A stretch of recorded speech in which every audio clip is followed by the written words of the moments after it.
Bonjour, soyez les bienvenus à cette rencontre en ligne avec Ilaria Vidotto, que je remercie pour sa présence. Bonjour Ilaria et bienvenue sur Nouvelle Fribourg.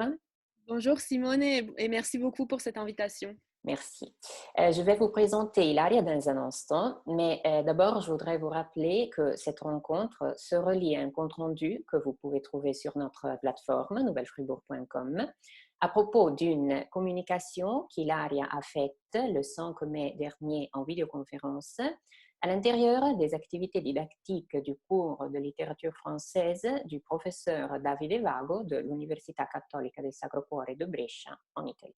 Le cours porte sur l'analyse de l'esthétique proustienne et Ilaria a présenté une communication avec le titre de la translatio au translatum, la comparaison dans Du côté de chez Swann. Alors maintenant, je vous présente notre invitée. Ilaria Vidotto est première assistante diplômée en linguistique et stylistique française à l'Université de Lausanne. Sa thèse, qui est maintenant sous presse aux éditions classiques Garnier, est consacrée à l'étude stylistique des comparaisons en com dans À la recherche du temps perdu. Et le titre, c'est Proust et la comparaison vive, étude stylistique. Ses intérêts de recherche se focalisent sur la littérature du 19e et 20e siècle, ainsi que sur la stylistique et la rhétorique dans une perspective historique. Elle a publié des articles qui portent sur l'œuvre de Proust, bien évidemment, ainsi que sur d'autres auteurs comme Balzac et Aragon.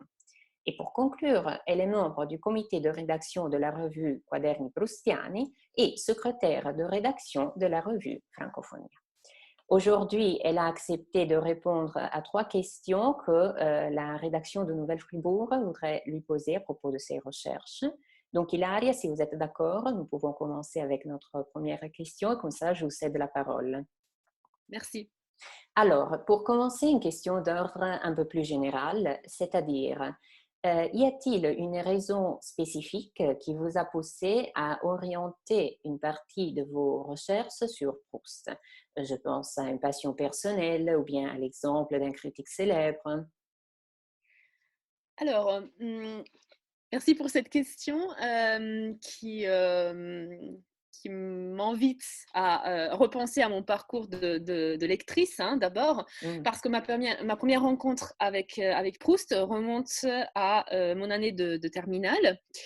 Donc c'est à l'âge de 18 ans que j'ai lu, pour la première fois, Du côté de chez Swann.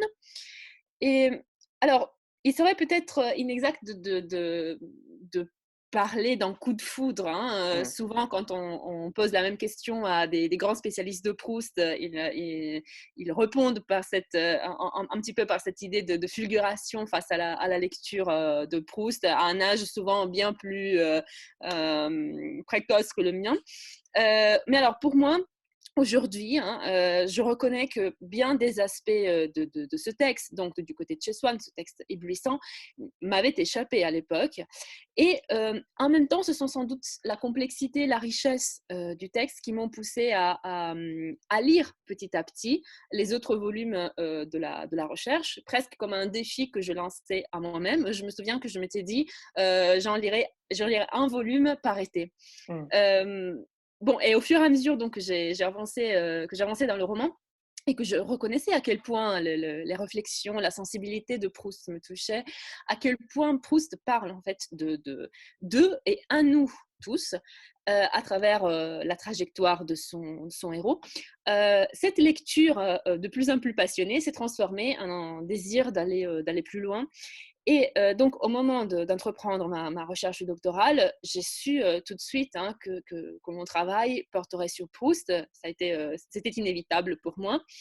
Et donc, pour revenir plus synthétiquement peut-être à votre question, alors oui, je suis venue à Proust par passion, une passion de sa langue, de son style, de son intelligence sensible, hein, qui ne cesse de me toucher, de me bouleverser à chaque nouvelle relecture. Merci.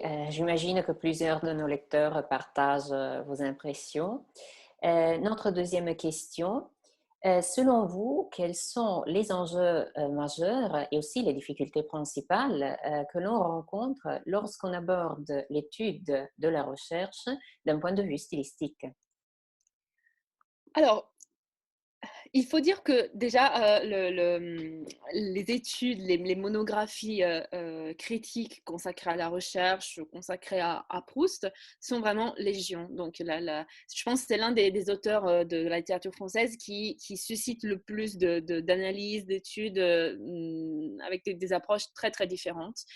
Or, malgré donc cette profusion, euh, force est de constater que les travaux qui adoptent une approche purement stylistique et en se concentrant donc sur un fait de style particulier, ne sont pas légion.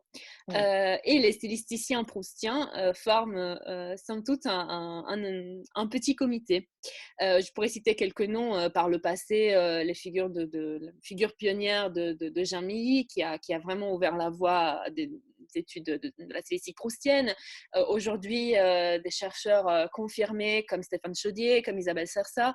Mais malgré tout, voilà, comme je ne vais pas en Rouen en Italie, mais quand même, les stylisticiens proustiens purs et durs ne sont pas très nombreux. Alors peut-être, je me dis hein, que cela est dû au fait que le style de Proust fascine, bien sûr, mais effraie aussi. Et on est quelque peu intimidé par sa syntaxe, ses célèbres phrases longues, qui souvent ne sont pas aussi longues que cela, mais quand même, la complexité des images et de la période, de cette période proustienne. Alors, on peut être aussi intimidé par le côté enclassable de Proust. Proust, comme l'a dit Antoine Compagnon dans un ouvrage qui a fait date, est à cheval entre deux siècles. Donc, il est à la fois intimement classique et absolument moderne. Et donc, de ce fait, il semble demeurer en marge, quelque peu en marge des tendances dominantes qui ont caractérisé l'évolution des pratiques rédactionnelles entre 1890 et 1920, donc l'époque où Proust écrit. Alors, son écriture peut être envisagée tour à tour au prisme de l'impressionnisme, du symbolisme, du vitalisme, de la phénoménologie, mais finalement, sa spécificité demeure irréductible. Et en ce sens-là, à mon avis, l'un des enjeux et des difficultés majeures d'une analyse stylistique de l'œuvre de Proust est justement d'aborder son écriture sans tomber dans l'ornière autoriste. Alors, je reprends ce concept à Gilles Philippe, c'est-à-dire que, s'agissant de Proust, la tentation est forte de considérer un tel trait, un tel stylème comme absolument singulier, n'appartenant qu'à lui. Or, le défi peut-être d'une analyse stylistique un peu plus ouverte consisterait donc à analyser un style qui est bien sûr résolument singulier, sans pour autant oublier que Proust n'a pas écrit en dehors du monde ni en dehors du temps. Malgré son enfermement, son confinement, on dirait aujourd'hui, dans sa chambre tapissée de liège, Proust était un homme de son temps. Et donc, son originalité stylistique peut paradoxalement ressortir d'une manière d'autant plus évidente et nette si elle est mesurée à l'aune des modèles dont Proust se réclame hein, ou qu'il rejette, ainsi que du contexte historique et littéraire dans lequel elle éclot. Donc, c'est peut-être ça le défi, mettre Proust un peu en comparaison avec d'autres auteurs. Oui, disons qu'il s'agit d'un objet d'étude tellement vaste et en même temps dense que l'ouverture au contexte devient un pas parfois difficile, comme vous disiez. Oui, exactement. Et puis surtout, les proustiens orthodoxes, justement, ont parfois tendance à ne considérer que Le Proust et Proust. surtout à couper un petit peu Proust de son temps et des courants, des mouvements, des imaginaires aussi littéraires auxquels il s'est nécessairement confronté. Oui. Donc, il faudrait peut-être aussi faire cet effort-là de historicisation de Proust quelque part. Oui, merci. Et pour conclure, notre troisième question, c'est-à-dire, selon vous, quels horizons de recherche restent encore à explorer lorsqu'on aborde l'étude de la rhétorique dans la recherche et notamment l'étude de la comparaison? Alors, Oui, c'est une, une vaste question. Disons que si l'on se tient à la problématique de la métaphore, c'est-à-dire de ce que Proust appelle métaphore dans la recherche, et telle que j'ai essayé de la cerner dans ma thèse, un horizon encore porteur et fécond à explorer serait sans doute offert par d'autres figures d'analogie qui, dans le style proustien, contribuent à la mise en œuvre et à la traduction scripturale de ce principe ontométaphysique de la métaphore. Et je pense notamment à Ali Palage, qui est une figure clé dans l'écriture de Proust, qui a été déjà étudiée de façon ponctuelle par les quelques stylisticiens proustiens que j'ai cités tout à l'heure, mais dont une investigation peut-être un peu plus systématique reste à entreprendre. Et également, peut-être une poétique de l'analogie chez Proust, hein, à l'instar de celle que Michel Murat avait proposée pour un roman de Julien Gracq, Le rivage de Syrte, donc dans un ouvrage qui m'a d'ailleurs été extrêmement utile pour ma propre recherche. Là aussi, cette poétique de l'analogie reste encore à faire. Et concernant la comparaison plus particulièrement, je pourrais mentionner peut-être deux directions euh, que j'ai effleuré dans mon travail, mais qui mériterait peut-être d'être creusé un peu plus. D'une part, une enquête génétique des comparaisons proustiennes, c'est-à-dire aller voir dans les brouillons, dans les avant-textes, la grande quantité d'avant-textes que Proust a laissé, comment par exemple une comparaison naît et comment elle se développe, comment elle vraiment se stabilise aussi au fil des brouillons et des rédactions successives.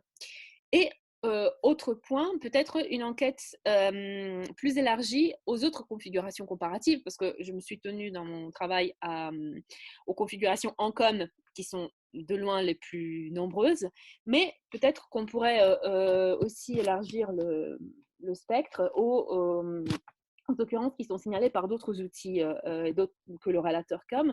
Et donc, peut-être aussi en marge de cela, il serait intéressant par rapport à ce que je disais aussi tout à l'heure de la nécessité de mettre un Proust en relation avec d'autres auteurs, de procéder à une confrontation entre la comparaison proustienne et la comparaison chez d'autres auteurs antérieurs ou contemporains de Proust. C'est quelque chose que j'ai effleuré, que j'ai proposé en conclusion de ma thèse, mais qui aurait mérité peut-être plus de développement. Donc quand même, le sujet est loin d'être épuisé encore. Merci, nous avons lancé une double ouverture. Nous espérons aussi que quelqu'un va accepter ce défi. Alors, c'était nos trois questions à Ilaria Vidotto. Je tiens encore une fois à remercier notre invitée. Ilaria, merci. Et je profite de cette occasion aussi pour vous souhaiter une bonne continuation de vos travaux de recherche. Merci beaucoup, Simone, et merci à Nouvelle Fribourg d'avoir accueilli non seulement le compte-rendu de ma conférence, mais en plus de m'avoir proposé cette interview et ces belles questions. Merci. Il ne me reste qu'à rappeler à nos lecteurs qu'ils peuvent lire le compte-rendu de votre conférence sur nouvellefribourg.com, qu'ils peuvent toujours nous contacter à l'adresse info@nouvellefribourg.com et qu'ils peuvent aussi nous suivre sur nos réseaux sociaux pour savoir immédiatement quand nous publions de nouveaux articles. Donc, merci pour votre attention et je vous donne rendez-vous à la prochaine occasion. Merci.